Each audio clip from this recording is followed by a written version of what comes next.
everyone and welcome to Hustle Season. In today's video I'm going to talk about 4 books that I've recently read. So today's my last day of vacation, so I've had a good chunk of time to get some reading done and I will go back to not having a life tomorrow, so I'm just trying to make the most of it. So basically I have 4 books to talk about today and I will leave timestamps for the 4 books down below.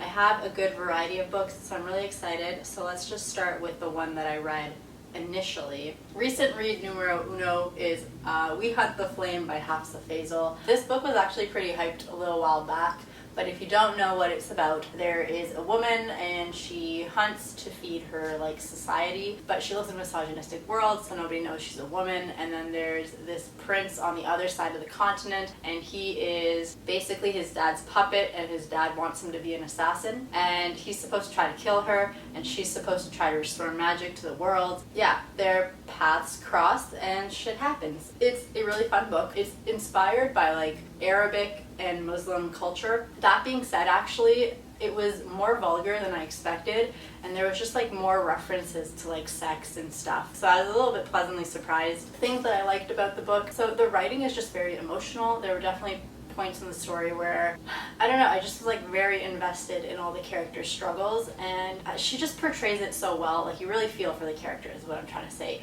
And you have a lot of troubled characters who feel because of the pressures of society that they are confined to certain things. So them trying to figure out their boundaries and their identities, stuff like that, is a lot of fun. So I think the beginning is a little bit slow. Actually, so I read online that most people thought the middle dragged and that the beginning and the ending were good. I actually disagree. I thought the beginning was a little bit slow, and then once you get into the middle where the whole crew comes together and then you have all the dynamics between the crew going, I blew through it. I bring up this book first because I then want to talk about another book that I just read called Get a Life, Chloe Brown by Talia Hibbert. Let me give you a quick synopsis of that book. But Get a Life, Chloe Brown is about this girl. She has a chronic illness. So she has fibromyalgia. She feels it's held her back in some ways in life. So she makes this list of crazy things she wants to do to be a badass version of herself. And then she meets this superintendent at her building and somehow they fall in love. Anyways, it uses the trope of haters to lovers, and I just want to bring that up because I feel when people throw around the term haters to lovers, they mean one thing when I'm thinking of something else. So I just wanted to see what people think about this, but in my mind, haters to lovers is that the two people genuinely hate each other. It's not about a misreading the situation, but low-key we're all attracted to each other. It's you genuinely don't like the other person because they have different values, or the stuff that they do are things that you wouldn't want to do. You know what I mean? There actually has to be some level of that's not how I would live my life, you know? And then somehow through getting to know each other, you either make a compromise or you learn to expand your opinions of that person. Do you know what I mean? You literally have to learn to like that thing that you thought was not a part of your value system. So in my mind, you genuinely have to hate each other to begin with. It's not a misunderstanding or a you misread, you know what I mean? They looked at you funny and so you were oh my god, they must be mad at me and hate me, but low-key I love them, but they were just kind of mean to me. No, that is not haters to lovers to me.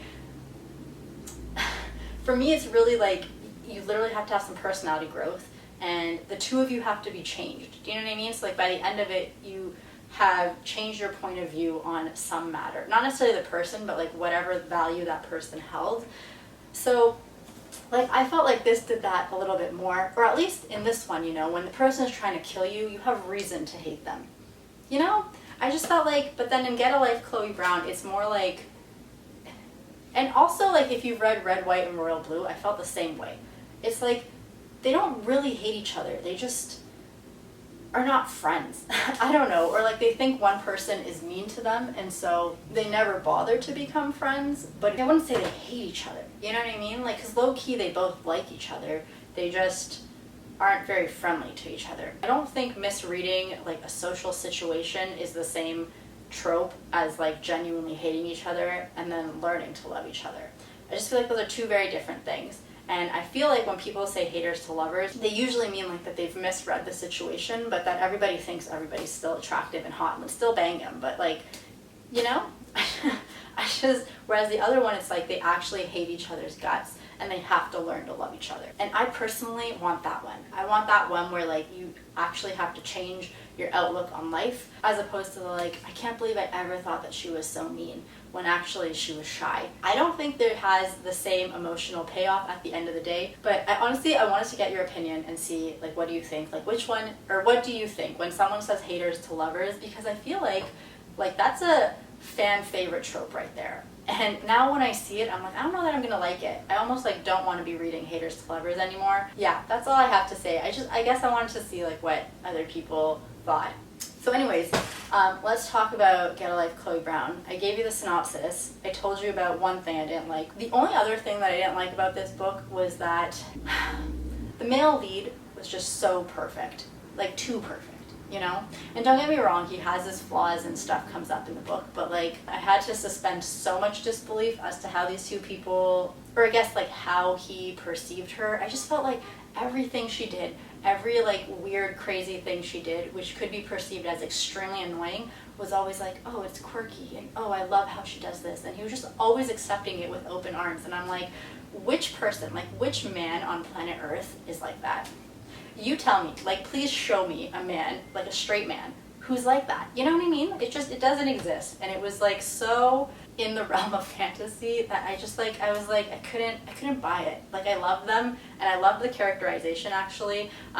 So like kudos to Talia Hibbert for how she writes her characters. They're great. I would 100% read the next book just because of that. But it was so far-fetched. Like, it just did not feel like that could possibly happen on planet Earth. Maybe these are supposed to be like complete fantasies, but I think I went into it expecting a bit more of like I don't know, like it's contemporary, so I should believe it, you know? But it was like so not plausible.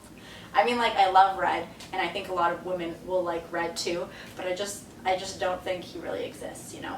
Anyways, maybe I'm just really jaded, but otherwise it's a very solid like romantic read. Actually, one thing that I will say is I also like don't know why I didn't expect there to be that much smut in the book, but there was quite a bit. She does a really good job of like, it's very drawn out, especially the foreplay, which I wasn't expecting. Like usually that stuff is kind of glossed over. So I don't know if it's because I was listening to a romantic book on audio.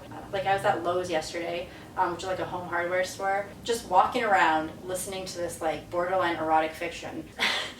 You feel so naughty, you know? Like, you know that if they were to like listen to what you were listening to, that they'd be judging you, but then they can't. And so they don't know. And you're just like, wow, it's so easy to like blend into society. But really I'm doing this like very mischievous thing. And anyways, so I also read this week The Black Flamingo by Dean Atta. So this book it's written in verse, which is key. Yeah, so it's basically like your average coming of age story about like this queer black kid, basically just like his journey dealing with society and finding a way to express himself. I think there's something so cool about like all these small mundane moments being strung together and then making something like more magical. And I just felt like this book was nothing but pureness and goodness, and it was just so heartwarming. It does read a little bit young because Michael's kind of younger than me, but it kind of follows him from like being a 6-year-old all the way to, I think it's like first or second year of university. I really liked it. It's a very feel-good story.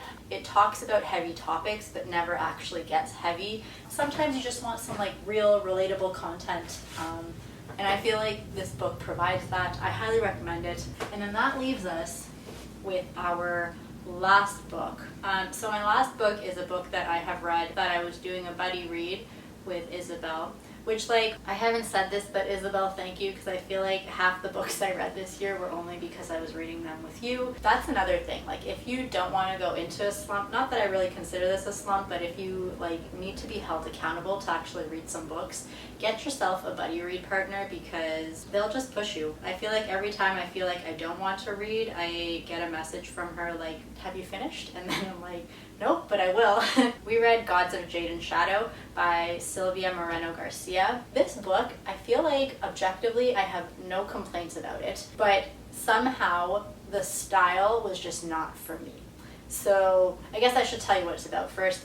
Really quickly, it's like a kind of fairy tale-esque book about a girl who wakes up the Mayan death god, but he's like not fully himself, and she like binds herself to him, and then the rest of the book is them trying to like undo this curse. It's a bad explanation, but like it makes sense when you read the book. I would say the thing that stands out is that the writing is just like this lush, magnificent thing. It's so beautiful, and like there's so much detail in the writing. Like I feel like it was so, like despite it being a book, it's so visual, and I almost wish that instead of being a book it was like a cartoon or a movie, because the way they describe the smells and the scents and the way that they describe like the clothes and everything about it, it's like it's such a period piece. I think it's during the 20s, so like there's jazz, there's flappers, there's all this stuff, but I just feel like this atmosphere would be much better suited to television so that I could actually visually see what's going on. I highly recommend the book. The only reason that I personally did not like it is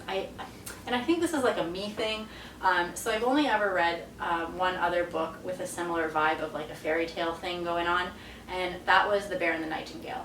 So like I liked that book too. Like the story is good in both of them. The writing is good in both of them. It's just like something about the way they write fairy tales and how prim and proper the language is prevents me from like truly engaging with the material, and I feel like I'm at a distance no matter what, because it's like this weird formality between us instead of like you just casually telling me what's going on. I don't know if that makes sense, but that's how I feel with it.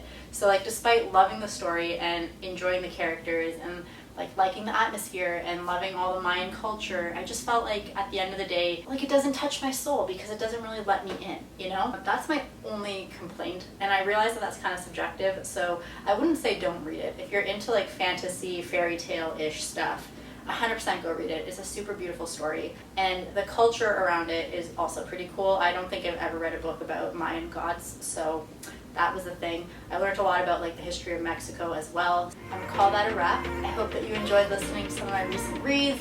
Feel free to let me know what you were reading or whatever else you want to talk about. Otherwise, I hope that you're doing well. I'll see you next time. Bye! Why am I so bad at wrap-ups?